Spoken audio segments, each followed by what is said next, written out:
এখানে আপনারা আরো দাবি উঠেছে যে কথা বলেছেন যে ব্যাংক অ্যাকাউন্ট, সম্পত্তির উত্তরাধিকার এগুলি দেখা, এগুলি তো খুবই দরকার। এটা খুব কনভিন্স করার ব্যাপার। নিজেরাও তো ফিল করি যে আপনি মানে এটা বছরের পর বছর চলে থাকতে হয় না। এখানে একজন পরিবার আছে, আপনারা বলেছেন 2013 সনে তিনি গুম হয়েছেন। আমাদের আপা বললেন, ওনার কথা শুনে I was so surprise that your husband has been subject victim of enforced disappearance since 2005. বিশ্বাস করা যায় না আর কি।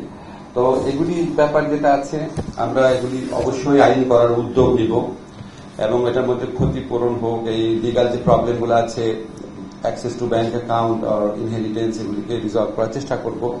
আমাদের আদিল ভাই এই ব্যাপারে বহু বছর যাবত কাজ করছেন এবং আপনারা জানেন উনার নিজেকে কি পরিমাণ সাফার করতে হয়েছে, ওনার পুরা ফ্যামিলিকে। সো উনি আমাকে প্রোগ্রাম করতে করতে বললেন শ্রীলঙ্কা এরকম আইন আছে, ফিলিপাইন এরকম আইন আছে। আমাদের আন্তরিকতা নিয়ে কোনো সন্দেহ রাখবেন না, শুধু এটুকু দাবি করি।